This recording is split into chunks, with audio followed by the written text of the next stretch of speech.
বিসমিল্লাহির রহমানির রহিম। আমরা গত ক্লাসে পড়েছিলাম বা বিগত কয়েকটা বিধি আমরা একটু রিভিশন করি। 243 এজাহার, 244 যে সকল মামলার এফআইআর নিতে হবে, 245 ম্যাজিস্ট্রেট কর্তৃক প্রেরিত আমলযোগ্য অপরাধের সংবাদ এজাহার হিসেবে গণ্য হবে, 246 এজাহারের কপি যেখানে যেখানে প্রেরণ করতে হবে, 247 চুরি যাওয়া মালের তালিকা নিতে হবে, 250 হইচই নোটিশ বা সুরগোল নোটিশ বা হিউ অ্যান্ড ক্রাই নোটিশ, 251 উইলবিহীন সম্পত্তি বা দাবিদারহীন সম্পত্তি, 252 হুঁশিয়ারি নোটিশ, 252 হুঁশিয়ারি নোটিশ, আর 250 হলো কি হইচই নোটিশ। একটু মনে রাখতে হবে, ঠিক আছে? 250 হইচই নোটিশ আর 252 হুঁশিয়ারি নোটিশ। তাহলে 250 হইচই নোটিশ, 252 হুঁশিয়ারি নোটিশ। হইচই নোটিশ, হুঁশিয়ারি নোটিশ মনে রাখতে হবে। আচ্ছা, 254 নন এফআইআর মামলা, 253 জাল নোট, এটা বাদ দিলাম। 255 কে কে তদন্ত করতে পারে বা থানার এলাকার মধ্যে সকল তদন্তের সাধারণ দায়িত্ব ভারপ্রাপ্ত কর্মকর্তার, 255। 256 তদন্ত শুরু করার আগে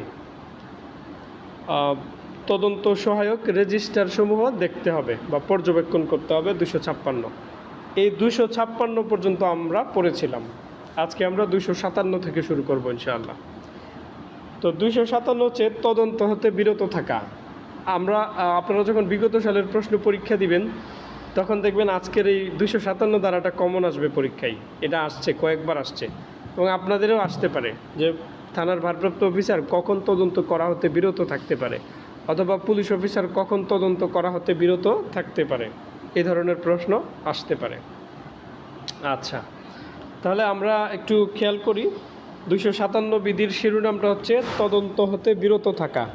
তার মানে থানার ভারপ্রাপ্ত অফিসার ফৌজদারি কার্যবিধির কত 157 খ ধারা অনুযায়ী তদন্ত করা হতে বিরত থাকতে পারে যখন তদন্তের পর্যাপ্ত ভিত্তি নাই বলে মনে হয়।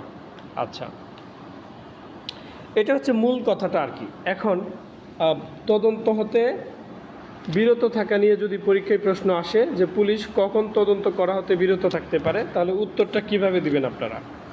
উত্তরটা দিবেন হচ্ছে, প্রথমে তো একটা ভূমিকা বা উপস্থাপনা দিলে ভালো, সুন্দর। এই ইয়াটা সম্পর্কে মূল একটা কথা আপনি লিখে দিবেন, মূল কথা লিখে দিবেন। মূল কথাটা কি হবে? পিআরবি 257 বিধি অনুযায়ী কখন তদন্ত করার প্রয়োজন নাই তা নির্ভর করে ঘটনার প্রকৃতি এবং আইনগত প্রয়োজনীয়তার উপর। মানে এটা তদন্ত করার আইনগত প্রয়োজনীয়তা কতটুকু আছে, অথবা ঘটনাটা কোন প্রকৃতির। যদি খুবই সিম্পল হয়, সাধারণ হয়, তাহলে তো আর তদন্ত করার প্রয়োজন নাই। তাহলে এটা এক কথায় দিয়ে দিবেন যে পিআরবি 257 বিধি অনুযায়ী কখন তদন্ত করার প্রয়োজন নাই, কখন তদন্ত করার প্রয়োজন নাই তা নির্ভর করে ঘটনার প্রকৃতি এবং আইনগত প্রয়োজনীয়তার উপর। এই গেল ভূমিকা বা উপস্থাপনা। এখন আসেন কাম টু দ্য পয়েন্ট, যেটা এখন আসেন আসল কথাই। আসল কথা হলো, পুলিশ যখন তদন্ত করা হতে বিরত থাকতে পারে এই বিষয়ে নিম্নে আলোচনা করা হলো। পুলিশ যখন তদন্ত করা হতে বিরত থাকতে পারে এই বিষয়ে নিম্নে আলোচনা করা হলো। 1 নাম্বার, ফৌজদারি কার্যবিধি আইনের 157 খ ধারা অনুযায়ী যখন তদন্তের পর্যাপ্ত কারণ বা ভিত্তি নাই। এই হলো 1। তাহলে আমরা ফৌজদারি কার্যবিধির 157-তে পড়েছি যে থানার ভারপ্রাপ্ত অফিসার যদি মনে করে তদন্ত করার পর্যাপ্ত কারণ নাই বা ভিত্তি নাই, তখন সে তদন্ত করা হতে বিরত থাকতে পারে। এইটাই কিন্তু 1 নম্বর পয়েন্টে আসবে। তাহলে ফৌজদারি কার্যবিধির 157 খ চলে আসলো। এরপরে আসেন দণ্ডবিধির 95 ধারা অনুযায়ী যে সকল ঘটনা তুচ্ছ বা স্বাভাবিক, সাধারণ, তুচ্ছ বা সাধারণ। তুচ্ছ, তাহলে তুচ্ছ মামলার ক্ষেত্রে কি নাই, মানে তদন্ত করার প্রয়োজন নাই। এটা হচ্ছে 2 নম্বর পয়েন্ট। আর এটা কত নাম্বার পাই? কত ধারা পাই? পেনাল কোডের 95 ধারা, যে এই সামান্য ক্ষতিকারক কার্য অপরাধ বলে গণ্য হবে না। তার মানে যেহেতু সেটা অপরাধ বলে গণ্য না, তাহলে তো এর তদন্ত করার কোনো প্রয়োজনই নাই। যেমন সাধারণ আঘাত, কাউকে থাপ্পড় মারা, গালিগালাজ করা, এই ধরনের কাজের কারণে তদন্ত করার প্রয়োজন নাই। অথবা খুবই সিম্পল, যেমন ধরেন 10 টাকা ঘুষ খাওয়া, অথবা ধরেন একজনে ওই পান কিনে টেবিলের উপরে রাখলো, ওই পানটা আরেকজনে নিয়ে যাওয়া। এখন আমি যদি এইটার ব্যাখ্যা দিই তাহলে একটু সময় বেশি চলে যাবে, আমি এক কথাই বলি। ধরেন চুরির যে 5টা উপাদান আছে, ওই 5টা উপাদান মেনে যদি কোনো কিছু হয় তাহলে তো সেটা চুরি হবে, ঠিক না? এখন ধরেন 10 টাকা বা 20 টাকা দামের জিনিস অথবা কিছু পান এক জায়গায় একটা লোক কিনে এনে রাখলো, রেখে ওয়াশরুমে গেল, ওয়াশরুম থেকে আইসা দেখলো পানগুলা নাই। এখন দেখেন এই পানগুলা কিন্তু চুরি হয়েছে। কি কারণে চুরি হয়েছে? চুরির যে 5টা উপাদান তার অনুমতি নেয় নাই, এটা অস্থাবর সম্পত্তি। তারপরে ধরেন মানে 5টা উপাদান সবই আছে, স্থানান্তর করা, অনুমতি না নিয়ে চলে যাওয়া, অসৎ উদ্দেশ্য সবই আছে, কিন্তু এটার মামলা হবে না। কি কারণে? ওই যে পেনাল কোডের 95 ধারায় পড়বে। ওই যে আতিক ভাই বললো বাগানের ফুল চেরা, এটার জন্য আপনি কি মামলা করবেন? এটা তুচ্ছ মামলা পড়বে, 95 ধারা পড়বে। তাহলে এই ছোটোখাটো কাজের কারণে কি হবে? অপরাধ হবে না। আর এই জন্য এই ছোটোখাটো ঘটনার ভেতরে যদি পড়ে যায় ওইটার তদন্ত করতে হবে না। 1 নাম্বার, ফৌজদারি কার্যবিধির 157 খ ধারা অনুযায়ী যখন তদন্তের পর্যাপ্ত কারণ নাই, যখন তদন্তের পর্যাপ্ত কারণ নাই বা ভিত্তি নাই, তখন কি করতে হবে না? তদন্ত করতে হবে না। আবার বলা হচ্ছে যে দণ্ডবিধির 95 ধারা অনুযায়ী তুচ্ছ মামলা বা ঘটনার তদন্ত করার প্রয়োজন নাই। আবার বলতেছে 3 নম্বর পয়েন্ট, 1 গেল ফৌজদারি কার্যবিধির 157 খ, 2 গেল দণ্ডবিধির 95, আর 3 নম্বর হলো বাদী বা আহত ব্যক্তি তদন্ত না চাইলে। 3 নম্বর হলো কি? বাদী বা আহত ব্যক্তি তদন্ত করাইতে না চাইলে তদন্ত করার প্রয়োজন নাই। 4 নম্বর হলো জনস্বার্থে তদন্ত করা আবশ্যক না হলে। একটা মামলার ঘটনা অনুযায়ী দেখা গেল জনস্বার্থে তদন্ত করা প্রয়োজন, তখন তদন্ত করতে হবে। যদি দেখা যায় যে জনস্বার্থে এটা তদন্ত না করলেও চলে, এমনি রিপোর্ট দিয়ে দিলে হয়ে যাচ্ছে, তাহলে যদি জনস্বার্থে তদন্ত করা আবশ্যক না হয়। 4, তাহলে 1 ফৌজদারি কার্যবিধির 157 খ, 2 দণ্ডবিধি 95 ধারা, 3 বাদী বা আহত ব্যক্তি না চাইলে, 4 জনস্বার্থে তদন্ত আবশ্যক না হলে, 5 মামলাটি সম্পূর্ণ দেওয়ানি প্রকৃতির হলে। যে ক্ষেত্রে দেওয়ানি আদালত রায় দিবে এই জমিটা কে পাবে, এই ডিক্রিটা রায়টা আদেশটা কার পক্ষে যাবে, সেখানে তো ফৌজদারি মামলা তদন্ত করার কোনো প্রয়োজন নাই। তাহলে অপশন দিতে পারেন 5 নম্বরে মামলাটি সম্পূর্ণ দেওয়ানি প্রকৃতির হলে। 6 যে ক্ষেত্রে সরাসরি এফআইআর করার প্রয়োজন নাই, করার প্রয়োজন নাই সেটাও তদন্ত করার প্রয়োজন নাই। হ্যাঁ, যদি ম্যাজিস্ট্রেট আদেশ দেয় তাহলে পরে তদন্ত করা যাবে, কিন্তু আপাতত লাগবে না। তাহলে যে ক্ষেত্রে সরাসরি এফআইআর করার প্রয়োজন নাই, এই 5-6টা ক্ষেত্রে। তাহলে যদি পরীক্ষায় প্রশ্ন আসে লাস্টে কি হবে, বিধি কি হবে? পিআরবি 257 বিধি। এই হচ্ছে উত্তর। তাহলে এবার দেখেন পরীক্ষায় যদি প্রশ্ন আসে এবার কিন্তু 5 মার্ক কমন একেবারে। তো এই জন্য বিশ্লেষণ করে পড়তে হবে, বিশ্লেষণ করে পড়লে বিষয়গুলো ক্লিয়ার থাকবে। আচ্ছা, এমসিকিউ এখন আর ধরবো না, এমসিকিউ ধরবো হচ্ছে ক্লাসের শেষে, যখন আমরা আবার গ্রুপ কলে আসব তখন, ঠিক আছে? তাহলে 257 গেল, প্রশ্ন আসার মতো ওইটাই, আর কিছুই নাই 257-র ভিতরে। আমরা এরপরে যাই 258 সরেজমিনের তদন্ত। সরেজমিন বুঝতেছেন, ঘটনাস্থলে সশরীরে যাওয়া, এই হলো সরেজমিন।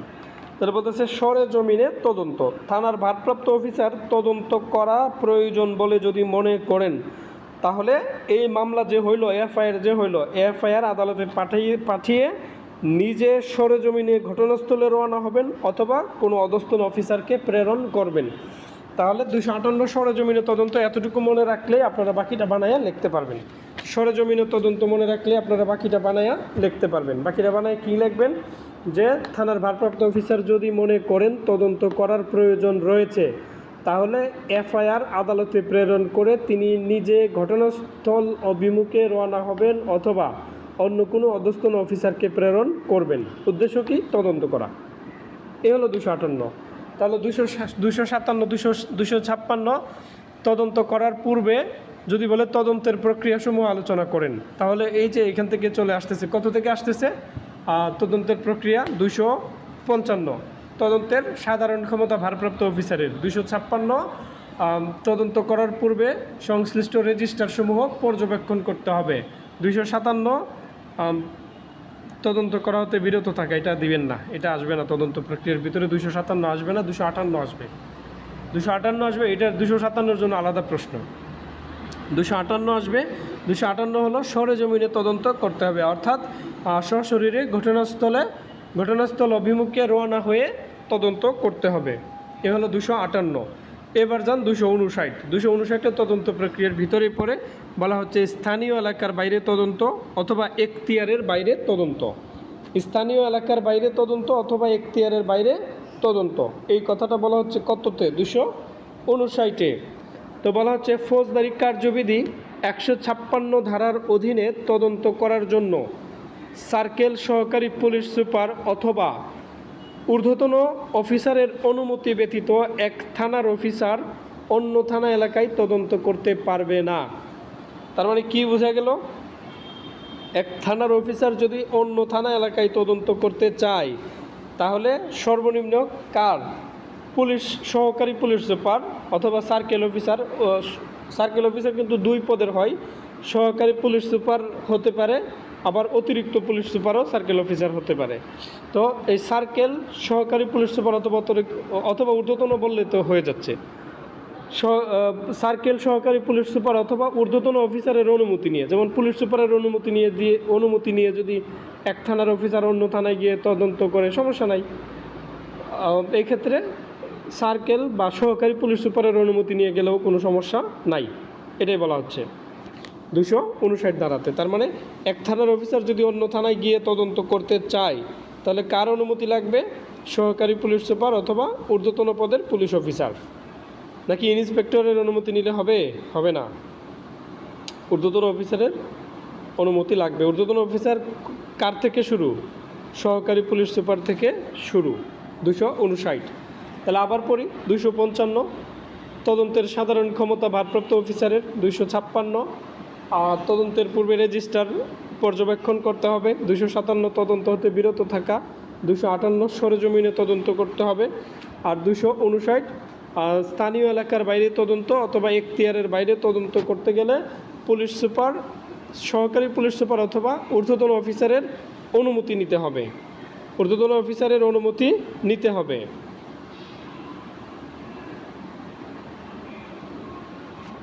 এবার যায় 260, তদন্তকালে কাউকে হয়রানি করা যাবে না। আপনি যেখানে তদন্ত করবেন সেখানে আপনি কাউকে হয়রানি করতে পারবেন না। কি ধরনের হয়রানি? যাকে প্রয়োজন আছে তাকেও ডাকলেন, যাকে প্রয়োজন নাই তাকেও ডাকলেন, তার তো কাজও থাকতে পারে। আবার অহেতুক উল্টাপাল্টা প্রশ্ন, যা মনে চাই তাই প্রশ্ন করতেছেন, যেটা মামলার ঘটনার সাথে রিলেটেড না, এই ধরনের কোনো কিছু করা যাবে না। হুমকি ধামকি হয়রানি করা যাবে না। এই হলো 260। তাহলে এটাও তদন্ত প্রক্রিয়ার ভিতরে পড়ে।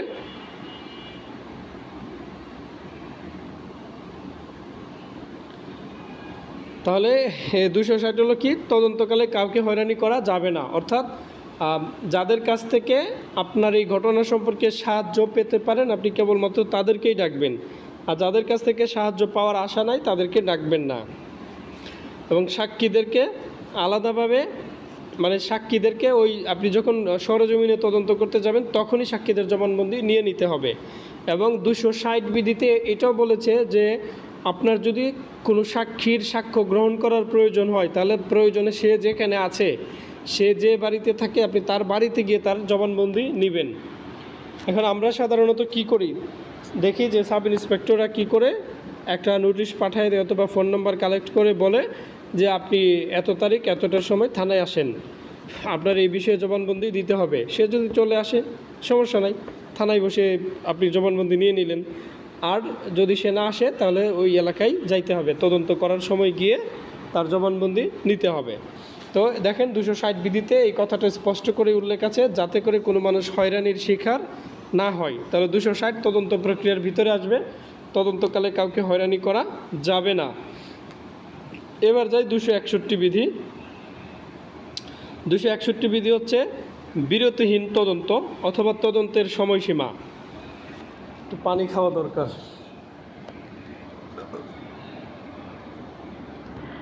261 কি? তদন্তের সময়সীমা অথবা বিরতিহীন তদন্ত, অর্থাৎ তদন্তকারী অফিসার কোনো মামলার তদন্ত করার সময় বিরতিহীনভাবে তদন্ত সম্পন্ন করতে হবে।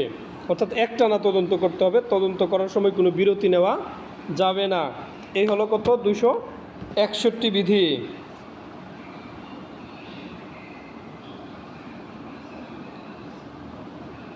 তাহলে 261 বিধিতে আমরা কি শিখলাম?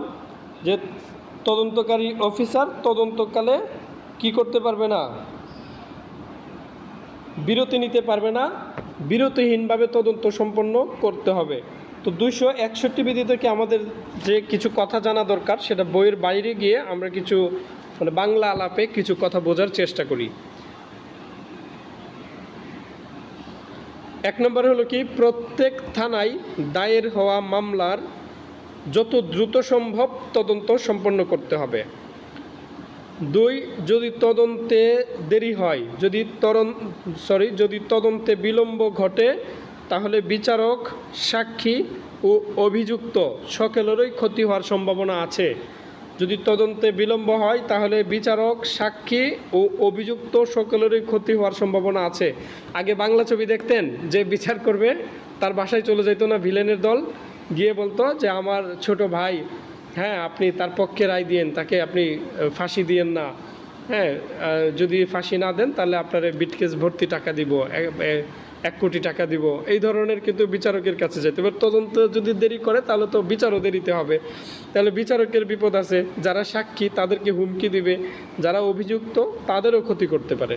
তাহলে বলা যাচ্ছে কি, তদন্ত করতে যদি বিলম্ব ঘটে তাহলে বিচারক, সাক্ষী, অভিযুক্ত সকলেরই ক্ষতি হওয়ার সম্ভাবনা আছে।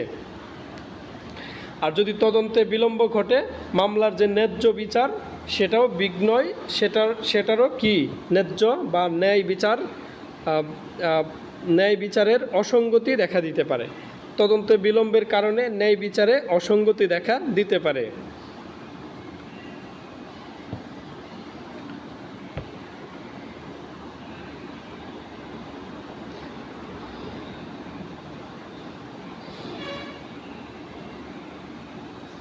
আচ্ছা, আরেকটা ইম্পর্টেন্ট কথা, যেটা হচ্ছে এমসিকিউ আসতে পারে, যদি কোনো কারণে মামলা তদন্ত দেরি হয়ে যায়, এর জন্য দায়ী থাকবেন তদন্তকারী কর্মকর্তা, মামলা তদন্তকারী অফিসার এই কারণে দায়ী থাকবে। ঠিক আছে, এই হলো কত 261 বিধির মূল কথা। 261 বিধির মূল কথা কি? বিরতিহীনভাবে তদন্ত করতে হবে, অর্থাৎ তদন্তে বিলম্ব করা যাবে না, একটানা বা এক নাগারে তদন্ত শেষ করতে হবে। 261। এবার যাই আমরা 262। 262 কি? গ্রেফতারকৃত ব্যক্তি কর্তৃক পুলিশের বিরুদ্ধে অভিযোগ।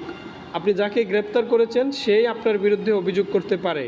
261 বিধিতে বলা হয়েছে, যদি 262 বিধিতে যদি এই ধরনের ঘটনা ঘটে, যাকে গ্রেপ্তার করা হয়েছে, গ্রেপ্তার করে হাজতে রাখা হয়েছে, ওই গ্রেপ্তারকৃত ব্যক্তি অথবা থানা হাজতে থাকা ব্যক্তি যদি পুলিশের বিরুদ্ধে অভিযোগ করে, তখন পুলিশ কি কি কার্যক্রম গ্রহণ করবে এই বিষয়ে বলা আছে 262 বিধিতে। এই বিষয়ে বলা আছে 262 বিধিতে। 262 বিধির বাংলা আলাপটা কি? 262 বিধির বাংলা আলাপ হলো, যদি কোনো গ্রেপ্তারকৃত ব্যক্তি পুলিশের বিরুদ্ধে অভিযোগ করে, তো গ্রেপ্তারকৃত ব্যক্তি কী ধরনের অভিযোগ করতে পারে? যেমন তাকে অবৈধভাবে গ্রেপ্তার করা হয়েছে, অথবা গ্রেপ্তার করে তাকে মারধর করা হয়েছে, তার কাছে টাকা দাবি করা হয়েছে যে আপনি যদি টাকা দেন আপনাকে ছেড়ে দিব, অথবা গ্রেপ্তার করে তাকে নির্যাতন করা হয়েছে ইত্যাদি ধরনের, এই ধরনের তাকে মানে অভিযোগ সে উঠাইতে পারে। যে গ্রেপ্তার হয়েছে সে এই ধরনের অভিযোগ উঠাইতে পারে। তবে তৎক্ষণাৎ ঊর্ধ্বতন পুলিশ অফিসারকে জানাতে হবে। এবং কথাটা বুঝেন, একটা মামলা যখন হইল আমলযোগ্য মামলা, তখন কিন্তু ম্যাজিস্ট্রেট ওই আমলযোগ্য মামলার আসামিকে গ্রেপ্তার করার জন্য ওয়ারেন্ট ইস্যু করে। ওয়ারেন্ট যখন থানায় আসে, তখন থানার ভারপ্রাপ্ত অফিসার ওই ওয়ারেন্ট কার্যকরী করার জন্য কিন্তু একজন এএসআই অথবা একজন সাব ইন্সপেক্টরকে দায়িত্ব দেয়। আর এই যে মামলাটা হইল, এই মামলার তদন্তকারী অফিসার কিন্তু আবার অন্য একজন হইতে পারে। এবার যে গ্রেপ্তার করে আনলো সে এনে থানায় জমা দিবে, তার কাজ শেষ।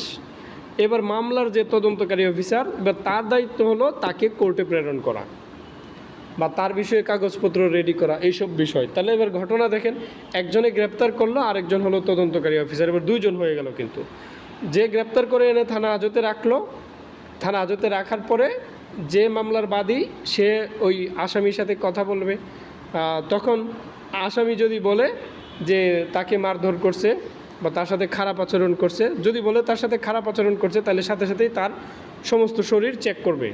যেহেতু খারাপ আচরণ করছে, মারধরও তো করতে পারে। যদি মারধর করে থাকে তাহলে শরীরে কাটা ছেঁড়ার চিহ্ন আছে কিনা, আঘাতের চিহ্ন আছে কিনা, এই বিষয়টা চেক করে দেখবে। যদি এই ধরনের কিছু পাওয়া যায় তাহলে তৎক্ষণাৎ ঊর্ধ্বতন পুলিশ অফিসারকে জানাতে হবে।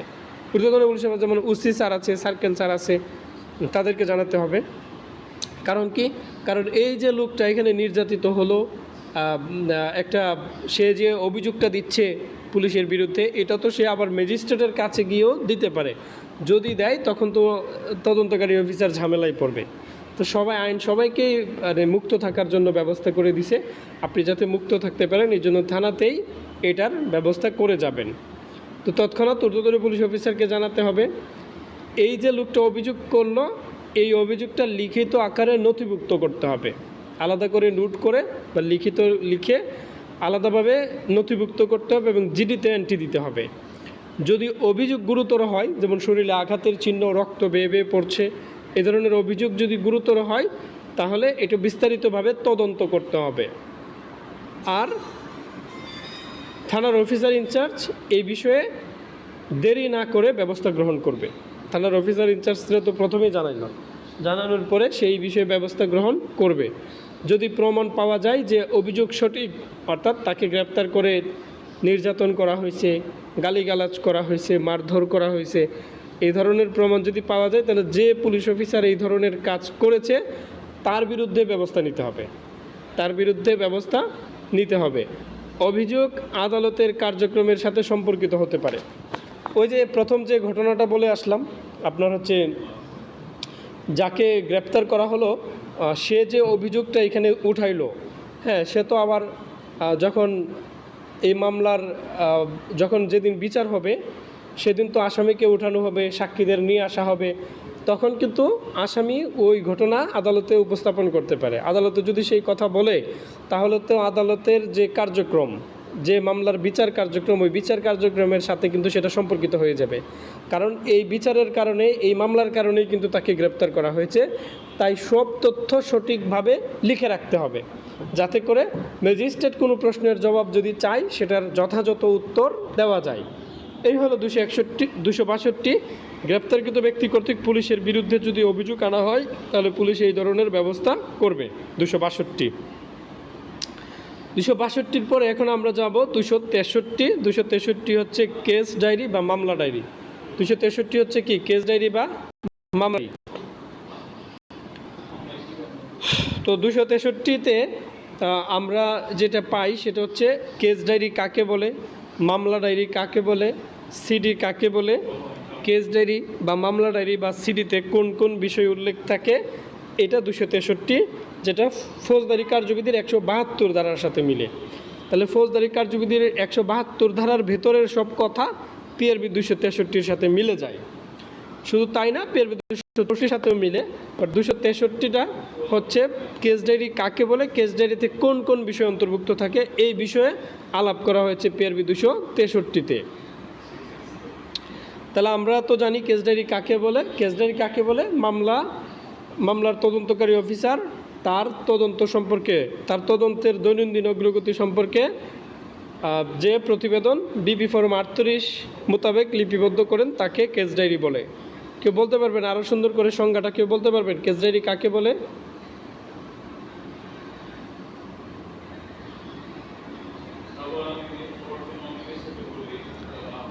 কেস ডায়েরি কাকে বলে? কি ধারা কত হবে? ফৌজদারি কার্যবিধানের 172, পিআরবি 263। আতিক বাবু বলেন, আপনি বলেন কেস ডায়েরি কাকে বলে?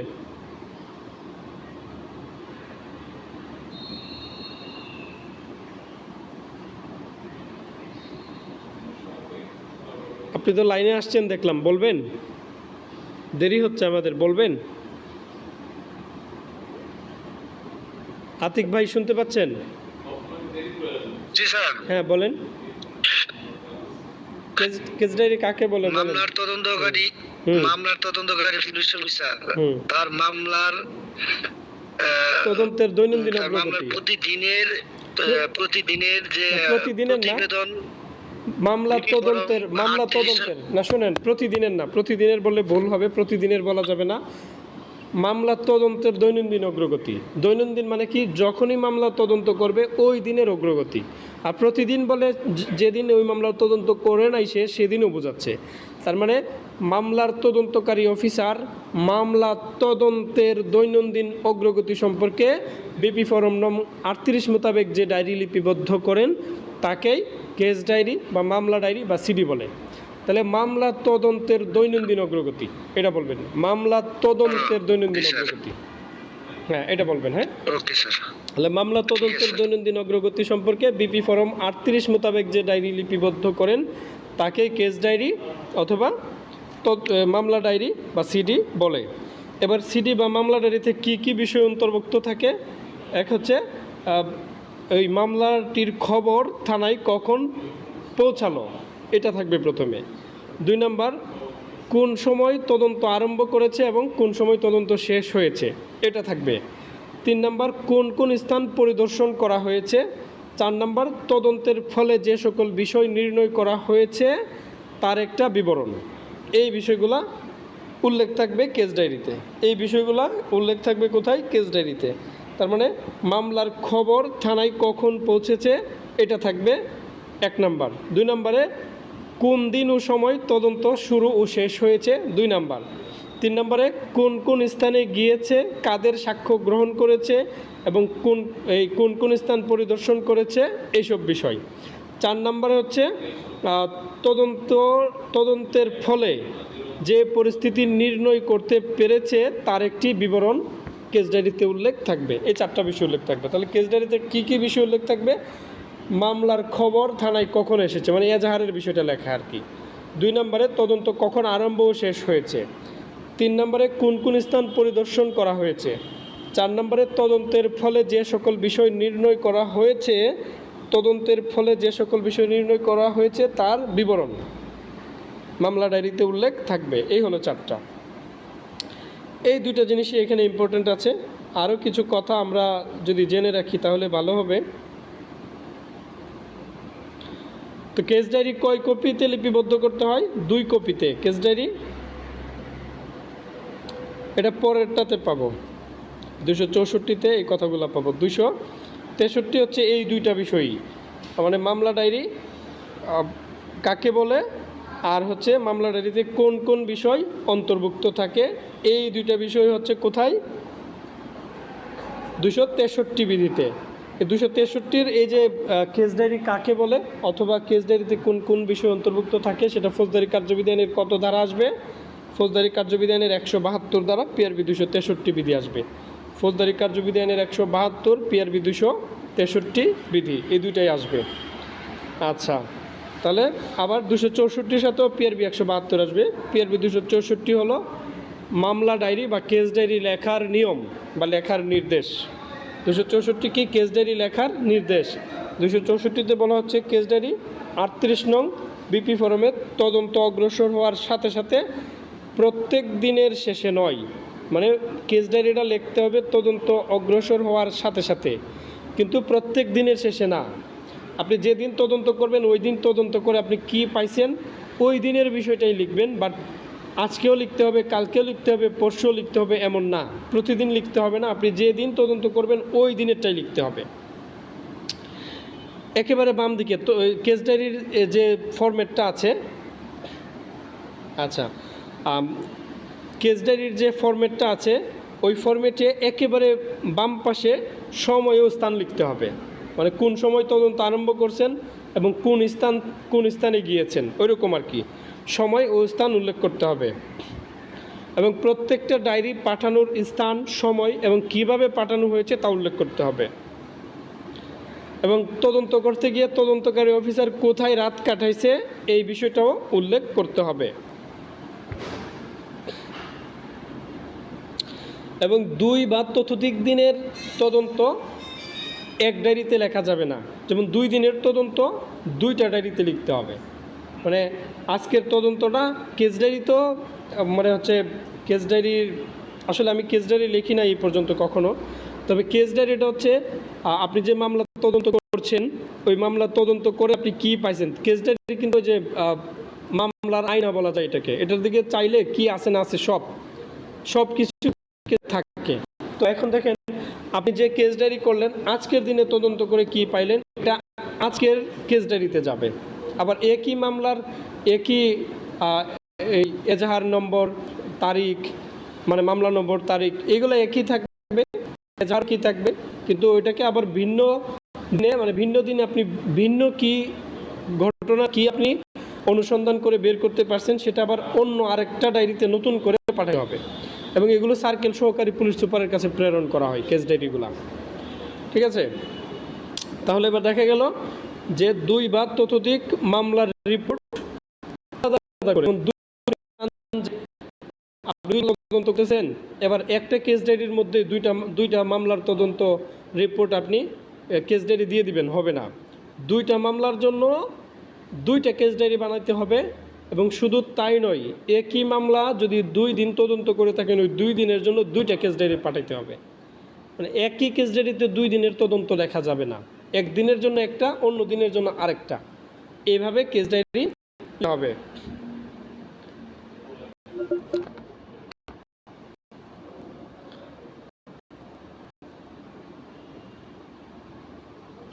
এবং কেস ডায়েরিতে আপনি যে 161 ধারার জন্য বিবৃতি করবেন এটা অ্যাটাচ করতে হবে, কেস ডায়েরিতে এটাও অ্যাটাচ করতে হবে। এবং বলা হচ্ছে কেস ডায়েরি 2 কপি দিয়ে 2 কপি তৈরি করতে হবে, কেস ডায়েরি 2 কপি তৈরি করতে হবে।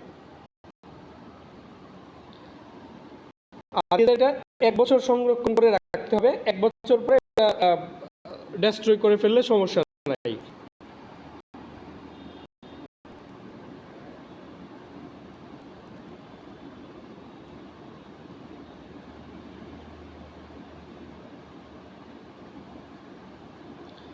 আর বিশেষ মামলার ক্ষেত্রে, মানে বিশেষ মামলার ক্ষেত্রে কেস ডায়েরি হবে 3 কপি, আর এমনিতেই আমলযোগ্য অপরাধের বা এজাহারের যে মামলা সেটার ক্ষেত্রে কেস ডায়েরি হবে 2 কপি। আর বলা হচ্ছে কেস ডায়েরি 1 বছর সংরক্ষণ করে রাখতে হবে। আপনি তো তদন্তকারী অফিসার, আপনার কাছে এই কেস ডায়েরিটা 1 বছর পর্যন্ত সংরক্ষণ করে রাখতে হবে, যাতে যে কোনো সময় যদি চাই এটা যাতে পাওয়া যায়। ঠিক আছে,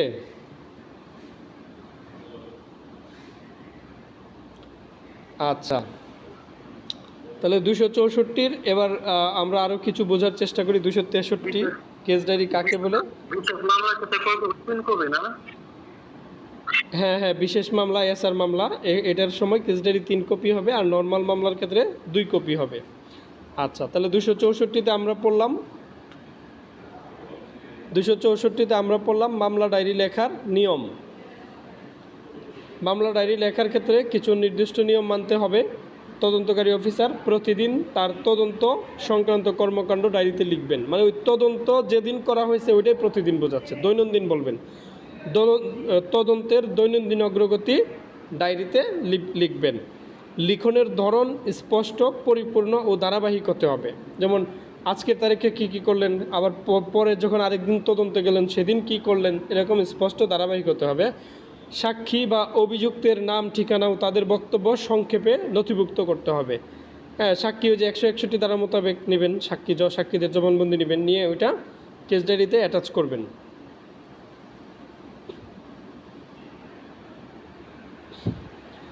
প্রমাণ সংগ্রহের কার্যক্রম যেমন আলামত, জব্দ তালিকা, ফরেনসিক পরীক্ষা ইত্যাদি সঠিকভাবে এই কেস ডায়েরিতে অ্যাড করবেন। অর্থাৎ কেস ডায়েরিতে মামলার সব কিছুই থাকে।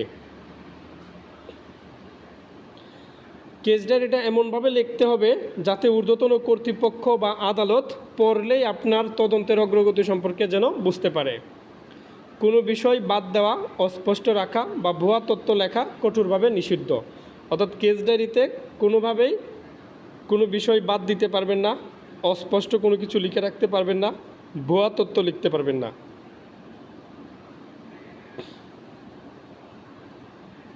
এবং তদন্তকারী কর্মকর্তার নিজস্ব মতামত, যেটা হচ্ছে কি অভিযোগপত্র বা চূড়ান্ত রিপোর্টে যেটা থাকে, ওই মতামত কেস ডায়েরিতে দেওয়া যাবে না। শুধু সে কখন কি করলো না করলো সেগুলো অ্যাড করতে পারবে। তাহলে তদন্তকারীর নিজস্ব মতামত বা অনুমান ডায়েরিতে লিখতে পারবে না। শুধু সে যে সমস্ত তদন্ত করতে গিয়ে যে সকল কার্যক্রম পরিচালনা করেছে সেই সকল বিষয় মামলা ডায়েরিতে অন্তর্ভুক্ত হবে। এই হলো 264 বিধি। 264 সাথেও ফৌজদারি কার্যবিধি আইনের 172 ধারা আসবে। এবার যাই পিআরবি 265 বিধি। ফৌজদারি কার্যবিধি আইনের 161 ধারার অধীনে তথ্য রেকর্ড। ওই যে সাক্ষীদের জবানবন্দি গ্রহণ করবেন, এটা হচ্ছে ফৌজদারি কার্যবিধি আইনের 161 ধারা পিআরবি 265 বিধি। ফৌজদারি কার্যবিধি আইনের 161 ধারা পিআরবি 265 বিধি বলা হচ্ছে ফৌজদারি কার্যবিধির 161 ধারা অনুযায়ী তদন্তকারী অফিসার সাক্ষীদের মৌখিক বিবৃতি নিতে পারেন। মানে ফৌজদারি কার্যবিধানের 161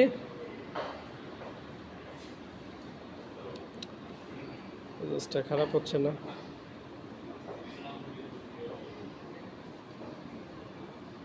আচ্ছা,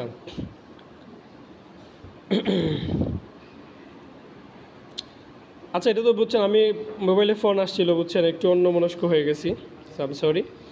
তো মিটিংটাও শেষ হয়ে যাবে, আর মনে বেশি সময় নাই। 265 হচ্ছে কি ফৌজদারি কার্যবিধি আইনের 161 ধারার অধীনে যে তথ্য রেকর্ড করা হয়, যে জবানবন্দি নেওয়া হয়, এটাই হচ্ছে পিআরবি 265 বিধি।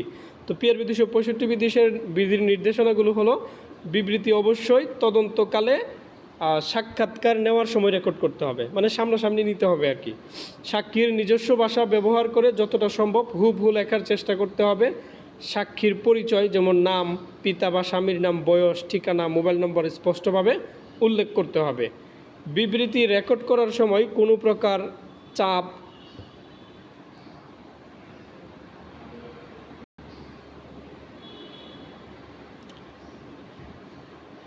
বিবৃতি রেকর্ড করার সময় কোনো প্রকার চাপ, ভয় দেখানো বা প্রলোভন দেওয়া যাবে না।